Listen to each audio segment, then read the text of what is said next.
শ্রী শ্রী ঠাকুর কখনো কোনো তর্ক বিতর্ক বা বাগবিতণ্ডার মধ্যে ছিলেন না।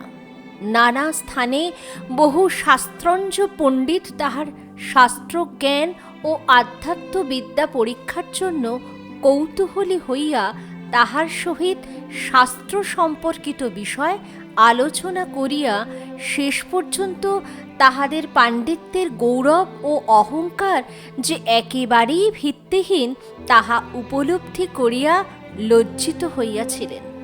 কেহ কেহ, যেমন Prabhatchandra Chakraborty, MA., PRS, PhD, Kolkata বিশ্ববিদ্যালয়ের তৎকালীন সংস্কৃতের সর্বপ্রধান অধ্যাপক, 2-3 দিন তাহার সঙ্গে শাস্ত্রাদি আলোচনার পর তাহার চরণে সম্পূর্ণ আত্মাহুতি দিয়াছিলেন।